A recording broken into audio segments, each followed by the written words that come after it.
Muito bom dia, bem-vindo a mais um nosso Pense e Ore, nosso encontraço de todas as manhãs aqui. Hoje, feriado, mas estamos aqui. Bom dia, produção. Bom dia, pastor. Tudo em ordem? Graças a Deus. Animado para essa quinta-feira? Sim. Muito bom. Hoje a gente continua na série Transformando Fragilidades em Bênção. Hoje é o último episódio da nossa série. Já deixa seu bom dia aqui para mim, já diz como é que tem sido essa série para você. E eu desejo as mais lindas bênçãos de Deus para a sua vida, para o seu coração e para a sua mente. Nós vamos avançar e hoje um tema muito importante que pode ser, na maioria das vezes, uma maldição, como também pode ser adequado para algo que pode abençoar você. A gente vai falar sobre procrastinação hoje, tá? Que é uma grande fragilidade, um grande problema, mas que é possível ressignificar, tá? Um procrastinador saber usar isso no momento certo e em coisas que realmente devemos procrastinar. Deixa seu bom dia para mim. Se você quer mandar uma semente aqui pro canal, você já sabe, coloca aqui o superchat, tá aí aparecendo do teu lado no vídeo aí, só clicar no cifrão ou mandando um pix aqui no Diego Menin, ou pixdiegomenin@gmail.com, pixdiegomenin@gmail.com. As duas oportunidades que você tem, manda para cá uma semente, a gente te agradece muito pela ajuda aqui no canal, tá? E lembrando que hoje é quinta-feira, Quinta V-Power, te espero às 8 horas ao vivaço, um grande encontro de fé, de busca da presença de Deus para avançarmos naquilo que Deus tem para todos nós. Certo, produção? Certo, cheguei, pastor. Então tá bom, vamos trabalhar então? Nós estamos falando sobre transformar fragilidades em bênçãos. Por quê? Porque eu já cansei de ver pessoas que se sabotam, se rejeitam e não mudam. Tem coisas em nós que não vão ser possíveis serem mudadas, mas podem ser condicionadas. Me lembro quando a gente falou na segunda-feira, falamos sobre a manipulação, que é um grande problema para muitas pessoas, mas eu posso usar essa manipulação, essa influência para o lado positivo, para o lado bom. E hoje a gente vai bater um papo bem bacana aqui sobre: você é um procrastinador? Você é. Procrastinação é uma fragilidade. Quem procrastina abre mão de sonhos, de crescimento, fica para trás. Todo procrastinador é alguém que lamentavelmente perde oportunidades únicas de crescimento, avanço, né? E o que é procrastinar? É deixar para trás, é deixar para lá, é atrasar, né? É amanhã, depois de amanhã, né, produção? Vai deixar, quando é que você vai resolver? Amanhã eu vou. Amanhã. Tem gente que está há 15 anos dizendo que amanhã vai na academia, né? Tem gente que está há 30 anos dizendo que amanhã começa um regime, né? Então, nós vamos procrastinando e decisões muito cruciais para o impulso da nossa vida realmente vai sendo tolhido, né? E um dos motivos que você pode estar procrastinando uma atividade importante é o esgotamento mental. Então, eu não romanceio a procrastinação. Eu acho que ela é realmente um problema. Ela é um sabotador. Ela existe realmente para tolir você. E esse esgotamento mental que a gente vive hoje de tantas coisas. Eu me lembro que quando mais novo, não sou velho, tenho 39 anos, mas me lembro quando adolescente, você não era nem nascido ainda, não tinha WhatsApp. Você, para conversar com uma pessoa, você tinha que falar obrigatoriamente uma de cada vez, né? Hoje, você está com o celular na mão, você conversa com 6, 7, 8 pessoas ao mesmo tempo. Quando não se responde errado um para o outro, né? A resposta do João você manda para Maria, a da Maria para Benedita e aí vai, né? Então, essa gestão emocional, essa gestão de tempo mental tem nos feito perder oportunidades únicas e nos arrebentar em relação ao crescimento. Tá? Então, na correria do dia a dia, a única forma de lidar com a procrastinação é fazendo gestão do tempo. Eu, particularmente, não gosto muito de gestão de tempo. Eu gosto da surpresa, mas assim, eu aprendi dentro da minha vida familiar, principalmente com a minha esposa, que a rotina nos protege. A rotina, que para muitas pessoas é chato, enfim, e realmente é, mas a rotina me faz fazer tudo o que eu tenho que fazer. e não deixar nada para trás. Uma pessoa que não é organizada, que não vive rotina, ou faz de mais ou faz de menos. Muitas vezes não faz de mais, faz de menos. Está sempre deixando uma ponta solta, porque a falta de gestão de tempo dentro de um ambiente onde nós adoecemos emocionalmente, adoecemos psicologicamente, adoecemos mentalmente, vai nos fazer jogar para amanhã o que deveria ser feito agora e hoje, né? Então, existe sim um benefício na gestão do tempo para não se tornar um procrastinador. Existe, né? Por exemplo, tem um prazer maravilhoso, produção, de você terminar uma tarefa. É uma coisa maravilhosa quando você fala, meu Deus, eu consegui terminar. Principalmente aquelas coisas que a gente sabe que é enroscado, que é difícil, né? Eu me lembro o dia que nós inauguramos a igreja, ainda faltava bastante coisa, mas passou um filme pela minha cabeça do tempo que a gente sonhou em mudar para mudança, né? E eu penso assim, Deus realiza por nós. Se nós estivermos comprometidos com um sonho, com um objetivo, com um trabalho, o próprio Deus vai abrindo as portas, como diz Cassiane, né? Deus vai à frente abrindo o caminho, quebrando as correntes e tirando os espinhos. Ordena aos anjos para contigo lutar, ele abre as portas para ninguém mais fechar. Ele trabalha para quem ele confia, caminha de dia, de noite e dia, ergue as suas mãos, sua bênção chegou, começa a cantar com muito louvor. Então, já dizia Cassiane, eu creio que Deus trabalha. Então, eu tenho que pensar, gestão de tempo. Que benefícios eu vou ter em fazer uma tarefa agora ou depois? Toda tarefa tem que ter uma etiqueta. Pouco importante, importante, muito importante. Pouco importante, agenda ou delega. Importante, você avalia a necessidade de fazer agora ou não. Muito importante é agora, né? Aí tem um outro aprendizado que eu coloco, que é aquilo que é urgente e importante. Anota isso aí. Isso é importante para a gestão de tempo. Tudo que é urgente e importante você faz na hora. Certo? Urgente e importante é a primeira etiqueta. Na hora, para tudo e faz. Importante, mas não é urgente, você agenda, você programa. É importante, mas não é urgente? Ninguém está morrendo? Não. Então, importante, mas não é urgente, você agenda. Tá? Urgente, mas não é importante, você delega. Paga alguém para fazer, contrata, passa para alguém resolver. Se é urgente, mas não é importante, o que é urgente e não é importante? Por exemplo, um cano que estourou é urgente, na verdade é urgente e é importante, né? O cano estourado. Mas eu quero dizer o seguinte, a sua vida não vai mudar para arrumar um cano, é importante, tem que arrumar. Você pode delegar alguém para fazer, né?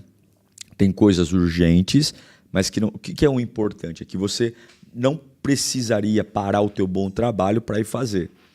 Então, essa gestão de tempo ela é muito importante. Agora, qual o grande problema de um procrastinador? Ele mistura o que é urgente e importante com o que é urgente e não importante, com o que é importante e que não é urgente. Ele faz uma salada dessa situação e, lamentavelmente, ele se perde. Tá? Então, se tem algo importante que você tem que saber, é que procrastinar é um problema. Agora, quando se trata da procrastinação profissional, da procrastinação emocional, tudo isso geram efeitos ruins, porém não tão graves como esta procrastinação que eu vou falar com você agora. Tá? Primeira procrastinação que é horrível, tempo com Deus. Ah, pastor, lá vem o senhor falar de religião, falar de igreja, falar de Deus. Sim, eu preciso falar, porque a tua luta espiritual é grande.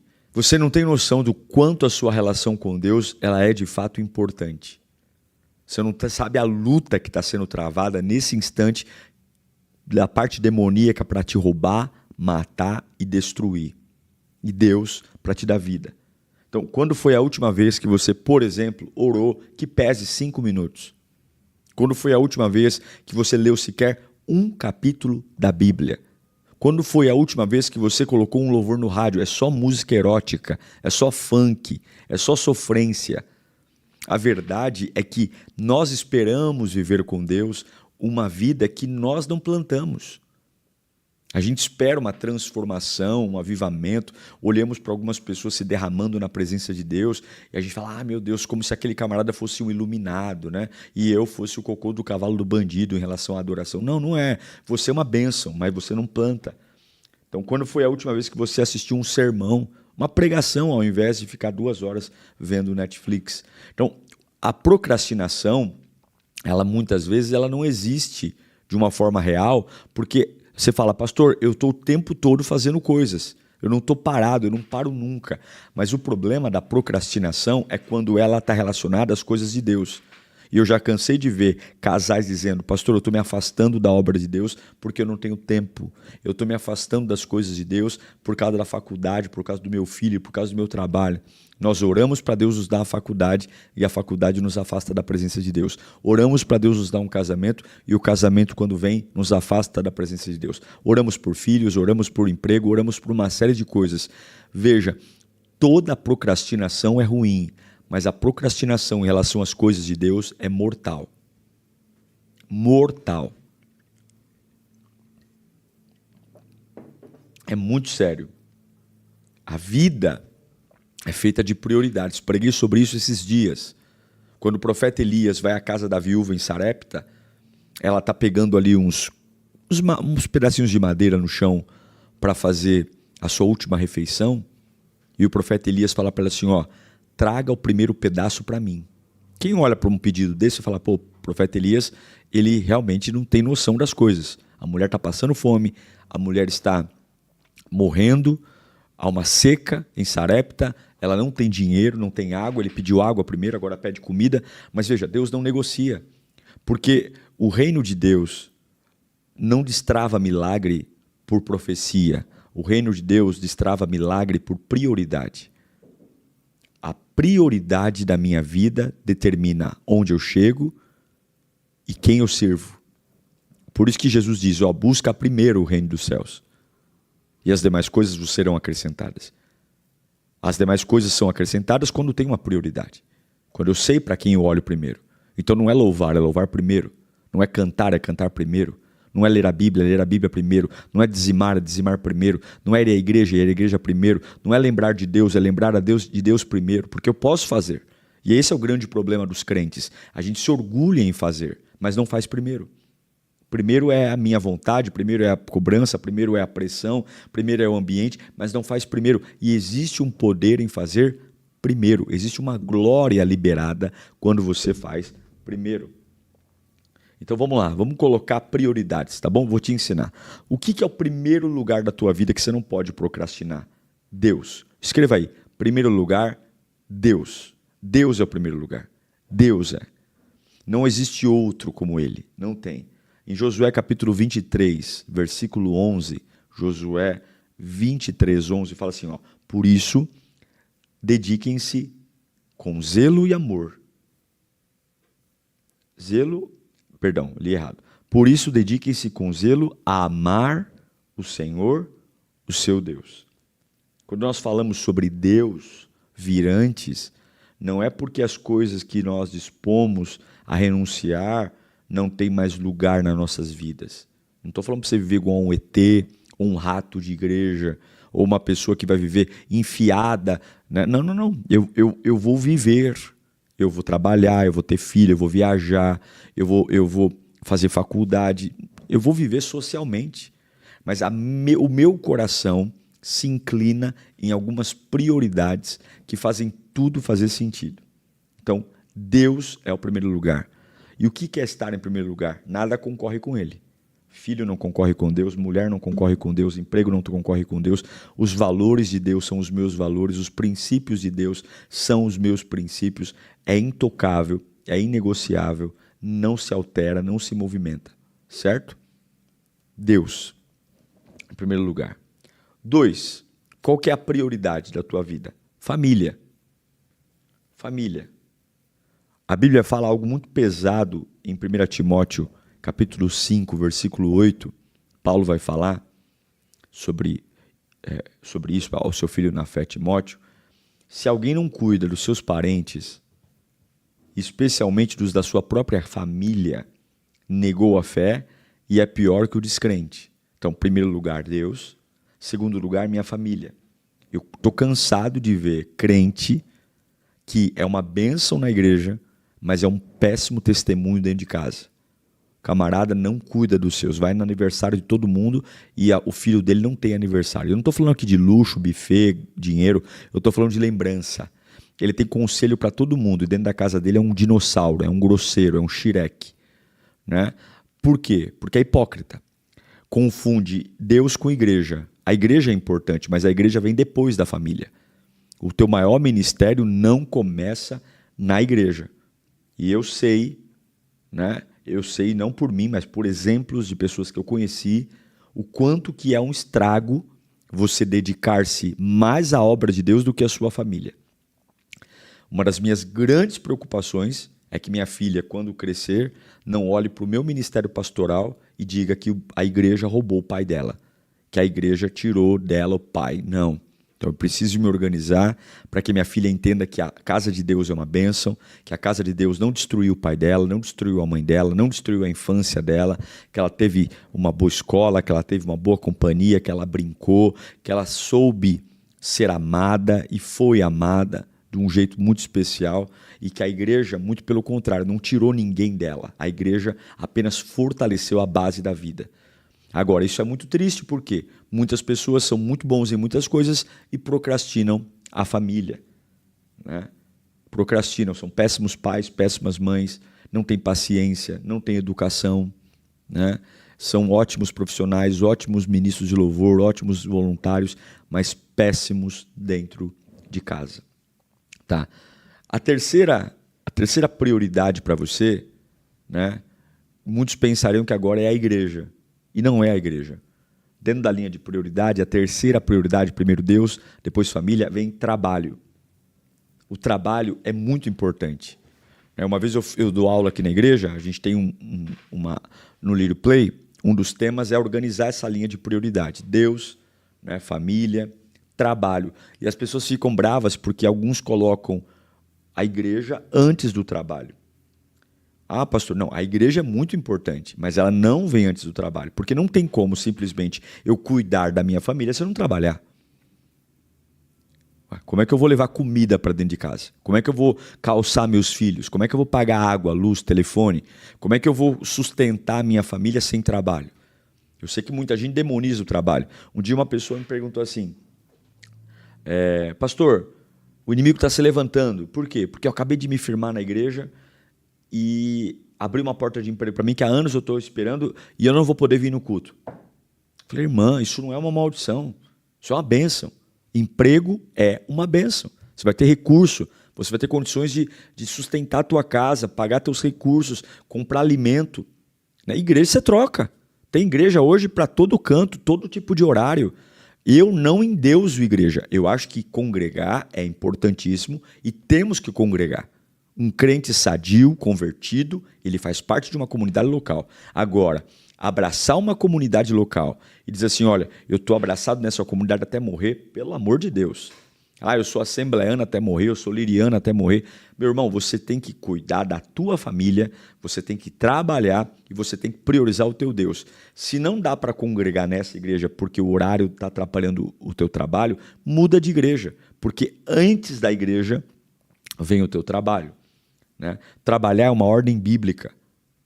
A Bíblia, o próprio Salomão, manda a gente olhar para a formiga para perceber o estrago na vida de alguém que não trabalha. Né? É papel do homem, né, como provedor, sustentar. É claro que a mulher hoje tem na sociedade um papel de provedora, mas biblicamente falando, uma casa, o homem é o sacerdote. Ainda que a mulher trabalhe fora, a responsabilidade é do homem sustentar. Né? E além disso, é a forma como a gente ganha vida, trabalha, né? Falando ainda sobre trabalho, vamos dar uma lida em 1 Tessalonicenses, capítulo 4, versículo 11 e 12, fala assim, ó, esforcem-se para ter uma vida tranquila, cuidar dos seus... The world's so wide, so many roads to choose, but somehow they all lead me back to you. I've been walking through these crowded streets, faces passing like a blur. Everywhere feels unfamiliar now, 'cause none of them are her. I tried getting lost in different places, hoping I'd forget your name. But every road I take at night still circles back the same. The world's so big, but I'm still lost in you. Os próprios negócios e trabalhar com as próprias mãos, como nós os instruímos. Continua o texto. A fim de que andem decentemente aos olhos dos que são de fora e não dependam de ninguém. Então, trabalhar, esforçar para viver uma vida tranquila, trabalhar com as próprias mãos, com instrução, viver uma vida decente. O que é uma vida decente? Não ficar devendo pelos cantos, não ficar pedindo dinheiro à torta, à direita, não ser peso de ninguém, não ser um fardo para ninguém. Tem gente que é um peso. O cara não trabalha, é vagabundo, procrastinador e fica ali, ó, mamando nos outros que que suam a camisa para ter o seu dinheiro. É claro, ajudar uma vez aqui, uma vez ali, tudo bem, acho que faz parte. E quando a pessoa realmente não tem condições de trabalhar, mas tanto marmanjo aí, saudável, sabe, vagabundo, com desculpinha. Esses dias um camarada falou pra mim que eu não consigo trabalhar porque eu ando muito estressado. Amigão, você tá de brincadeira comigo, né? Você sabe o que é estresse? Você quer o quê? Você acha que você tá vivendo o quê? Né? Pergunta para todo brasileiro que pega metrô de manhã se ele vai trabalhar feliz. Claro que vai, mas e o estresse? Cada um, viu? Então, Deus, família, trabalho. Agora sim, quarto, igreja. Igreja. A igreja é importante. Aqui, gente, nós não estamos falando de escolher coisas. Nós estamos falando de uma prioridade onde, nessa cadeia de coisas, uma vai puxando para a outra. Se eu priorizo Deus, priorizo minha família, se eu trabalho, quando eu vou congregar, esse congregar é sadio. Quando é que a pessoa começa a ter problema no congregar? Quando ela não obedece à hierarquia, coloca a igreja acima de Deus. Tem gente que faz isso. Tem gente que o cara ama a igreja, ele não ora, ele não clama, ele não busca, ele não tem temor, mas ele está na igreja, ele bate cartão na igreja, ele não falta, ele está ali, ele não sabe nem o que ele está fazendo, para quem ele está fazendo, mas ele ama a companhia das pessoas, ele ama o ambiente, né? Ele ama toda essa situação, né? Ou ele coloca a igreja acima da família, que é o pior ainda, né? Pior. Não é pior do que Deus, porque Deus perdeu tudo, mas é pior do que o trabalho, porque o camarada não dá exemplo, ele oprime a esposa, oprime o marido, oprime os filhos normalmente são os mais encapetados, porque o pai não sabe da educação, né? Como diz o Carrossel, o Firmino falava, os santos diabinhos, né? Falava, os santos diabinhos, não dá educação, ou coloca à frente do trabalho, né? Então um belo crente vai passar fome.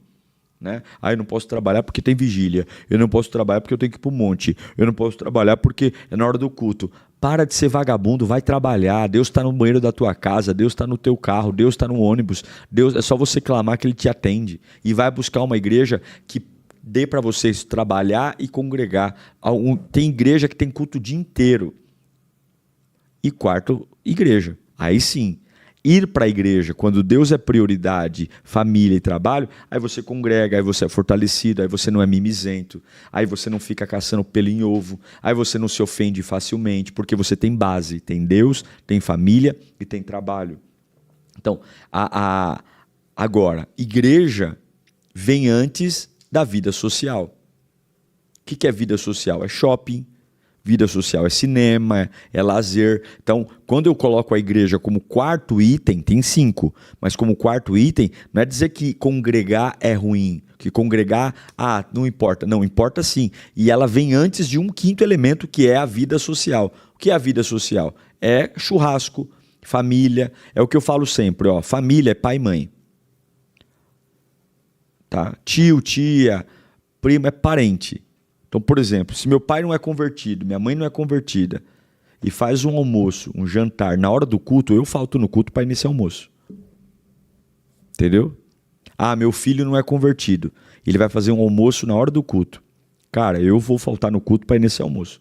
É minha família. Agora, é o meu tio, é meu primo, é meu avô. Marcou um almoço, uma festa na hora do culto. Eu até posso ir, mas primeiro eu vou para o culto. Por quê? Porque, de alguma forma, aquilo que é importante para você, as pessoas respeitam. Quando você troca demais a tua fidelidade a Deus no congregar por qualquer convite de última hora, qual é a leitura que a pessoa tem? Que aquilo não é importante para você. Que, de alguma forma, você sucateia. Eu vou dizer, em outras religiões isso não acontece. Mas na igreja evangélica isso é muito comum. As pessoas simplesmente trocam. Ah, não, hoje eu não vou. Hoje eu vou para a festa tal. E aí, quando você quer convidar essa pessoa para vir para a igreja, ela vai dizer que não vai. Por quê? Porque se ela bater o pé 3, 4 vezes, você vai desistir também. Então, a igreja é o quarto item das prioridades e ela vem antes da vida social. Olha o que a palavra nos ensina em Hebreus 10, 25.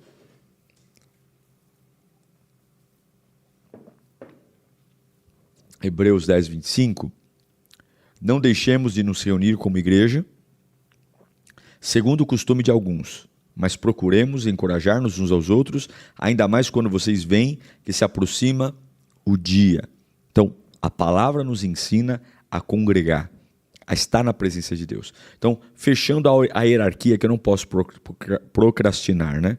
Deus, família, trabalho, igreja, vida social. Escreva comigo. Deus, família, trabalho, igreja, vida social. Repetindo, Deus, família, trabalho, igreja, vida social. Se você seguir essa linha de prioridades, você nunca vai se dar mal com nada. Você sempre vai acertar. Inverteu um deles, colocou vida social acima de Deus, Deus abaixo da família, colocou o trabalho acima da família, a igreja acima de Deus. Qualquer uma dessas inversões, sua vida sofre. Qualquer uma dessas inversões, seu coração sofre. Prioridade é Deus, família, trabalho, igreja, vida social. Tá? Agora, quando que a procrastinação é uma boa? Quando que a procrastinação é uma bênção? Em que momento? Vamos lá.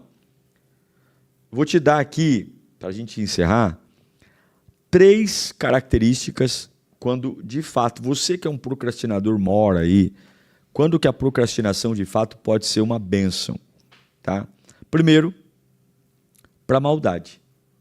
Põe para mim o Salmo 34:16 aí, produção. Ah, se toda essa procrastinação que a gente tem para trabalhar, para ler a Bíblia, para ir para a igreja, a gente usasse para maldade, né? Seríamos tão bons. Olha o que fala o Salmo 34:16. O rosto do Senhor volta-se contra os que praticam o mal, para apagar da terra a memória deles. Então, já que é para procrastinar, procrastina em não beber, em não fumar, em não trair, procrastina em não falar mal da vida dos outros, procrastina em não ficar em roda de escarnecedor, em não roubar, né? Vai empurrando, vai empurrando. Se for para procrastinar, que seja para procrastinar maldade, procrastinar situações que eu não aceito, eu não faço. Eu vou empurrando com a barriga, mas eu não faço. Tá? Segunda coisa que você deve procrastinar é o pecado. Né? 1 João 3,8 fala assim, aquele que pratica pecado é do diabo.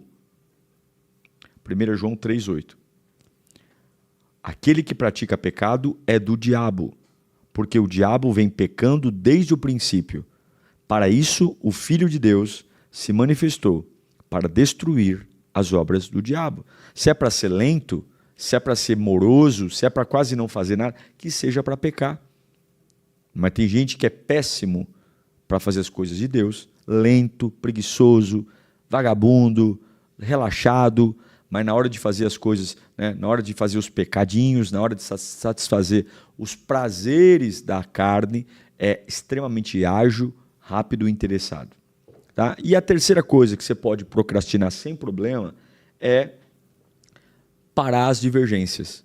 brigas idiotas, discussões tolas, gastar energia com gente que você sabe que não vai com a tua cara e que não está disposto a te ouvir, parar de ficar dando explicaçãozinha para pessoas que só estão tripudiando sobre a sua ideia, parar de ficar esperando torcida organizada para os teus sonhos, quando na verdade é você que tem que carregar essas mangas e trabalhar, né? Divergências de família, alguns assuntos que você sabe que só vão aumentar a tensão dentro de casa, só vão aumentar a tensão familiar e você insiste em martelar o assunto, procrastina, releva, empurra com a barriga, deixa para outro dia, apesar até de você ter razão.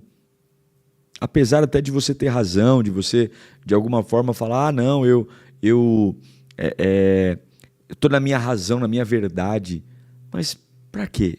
Né? Eu até coloquei um Reels esses dias na internet, entre razão e razão e paz. O que a gente quer? Eu quero paz. Né? Nem sempre a minha paz é fruto de tudo que eu gostaria. Algumas vezes tem pessoas que precisariam ouvir poucas e boas verdades. Né? Mas são pessoas intragáveis, intransigentes, rebeldes, e a Bíblia diz, lança fora o escarnecedor que cessa a contenda. Tem pessoas que não é para você conversar, é para você jogar fora. Jogar fora no sentido da sua convivência, tá? Ninguém é descartável, é óbvio, mas jogar fora da sua convivência, tá? Vamos dar uma lida para encerrar Lucas 6,35. Fala assim, ó. Amem, porém, os seus inimigos. Façam-lhes o bem e emprestem a eles sem esperar receber nada de volta. Então a recompensa que terão será grande e vocês serão filhos do Altíssimo, porque Ele é bondoso para com os ingratos e maus. Quem são esses ingratos e maus? Eu e você. Então, quando a Bíblia nos ensina, ó, ame os seus inimigos e façam bem, sem esperar nada em troca, ele está falando que Deus vai recompensar. Então, muitas vezes a gente é muito bateu, levou, sabe? Muito ignorante, muito tosco, né? E repetindo, muitas coisas nós temos razão no fazer, no falar, mas põe um freio nisso. Põe um freio na tua situação, põe um freio na tua vida, não deixa as pessoas ficarem te destruindo, não. Né? Então procrastine com a maldade, procrastine com o pecado e procrastine com as divergências. Em relação a Deus, ame-o acima de todas as coisas, cuide da sua família, cuide do seu trabalho, cuide da sua igreja e tenha a sua vida social. Só a vida social se os 4 primeiros estiverem sendo feitos. Só vá para o shopping se Deus for a sua prioridade, se você estiver cuidando da sua família, se você estiver trabalhando e se você for um crente que convertido congrega. Aí você pode ir para o shopping, para o cinema, estádio de futebol, enfim. Só dá para ver o Corinthians, né? Corinthians, né? Vamos orar pelo Corinthians. Tá bom, gente? Coloca para mim seu nome completo, sua idade no chat, eu vou orar por você. Nós vamos clamar o nome de Jesus. Eu tenho certeza que Deus vai agir entre nós aqui. Tenha um feriado abençoado. Lembrando você, enquanto você escreve aqui o teu nome, quiser colocar também um pedido de oração, você pode colocar. Lembrando que hoje às 18 horas tem Escola da Alma. Tá? Eu quero convidar você a não perder a Escola da Alma. Quero convidar você também a assistir o nosso grande culto hoje de quinta-feira. É feriado. Aproveita para você vir para a igreja. Aproveita para você vir para a igreja. Reúne a família, vem caravana, você que mora longe, interior, a maioria das pessoas não vão trabalhar amanhã, então dá para vir, o culto não acaba tão tarde, ali umas 10 para as 10 termina o culto, 5 para as 10, 10 para as 10, dá tempo para você sair daqui, ter um tempo gostoso, né? 10h30 você vai embora. Quando eu digo 10h30 não é que o culto acaba às 10h30, você passa no lounge, come um cachorro quente, come uma pipoca, vai na loja, dá tempo de chegar em casa aí tranquilo, vem para cá, chega cedo. Então hoje eu já te espero na porta, né? O culto começa às 8, 7h30 eu estou na porta ali, recebendo você, te dando um abraço, né? Me despeço de você também, um culto que eu tenho certeza que vai marcar a tua vida, marcar teu coração, essa quinta B-Power promete, eu te espero, tá? Vamos orar? Pai amado, Tu é a glória, Teu é o poder, e a Tua presença, Senhor, é a nossa fonte. Infelizmente, essa bagunça gerada pela procrastinação tem destruído famílias, ministérios, pessoas que tinham tudo, meu Deus, para arrebentar na vida. Tudo para literalmente serem usadas por Ti.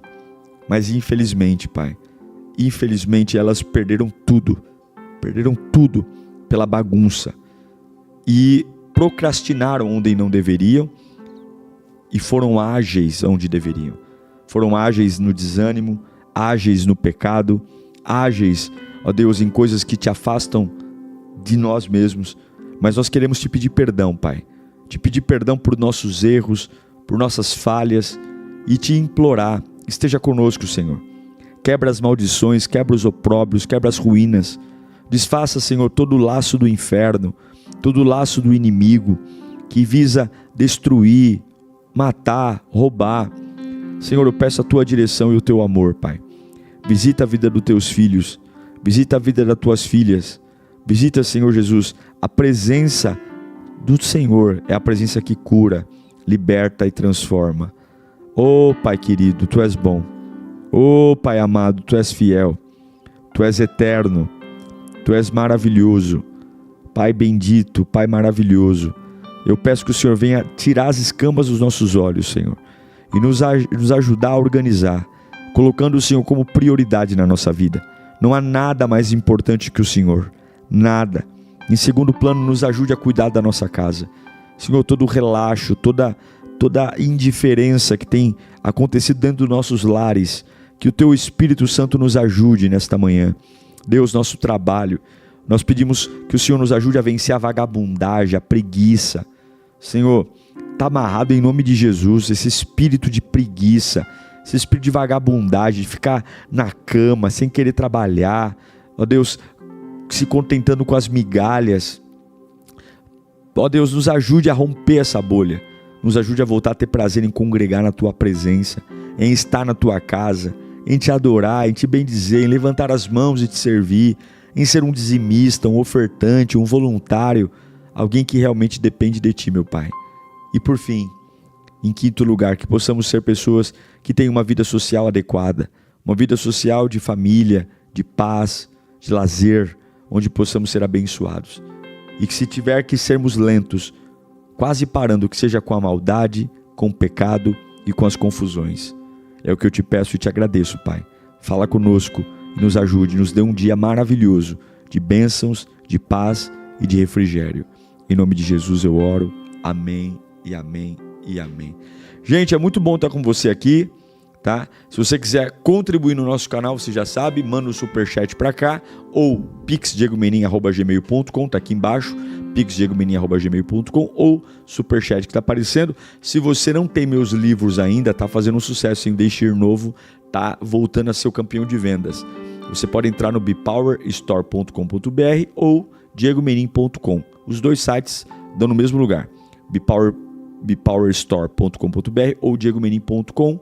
E se você quer ir para Israel comigo, dia 4 de março, estou embarcando para Israel. Você não pode perder. Entra aqui na West Travel, faz contato, pede informações. Dá para parcelar com muita tranquilidade. Qualquer pessoa que faça uma organização financeira consegue ir, tá bom? E último aviso, nesse sábado, dia 10 de junho, a gente tem aqui na Lírio Apocalipse Fácil com o pastor Gabriel Porto. Ele é teólogo, bacharel, doutor em teologia sistemática, pastor da Convenção Batista Brasileira e professor do Seminário Batista Livre. É um dos grandes especialistas no tema Apocalipse. Ele vai ser transmitido online e presencial, tá? Você faz sua inscrição pelo app da Lírio, baixa aí Lírio Igreja no teu celular gratuitamente e você faz sua inscrição, ele é online e presencial. Se você quiser vir no presencial, eu sugiro, a experiência é muito bacana. Caso não consiga, o online vai estar disponível também. Gente, um beijo para você, uma quinta-feira de feriado maravilhosa. Te espero hoje às 8 horas numa grande quinta Bipower. E amanhã, sexta-feira, 9 da manhã, estou de volta aqui em mais um Pensiore com série nova, tá? Beijo, fui, tchau!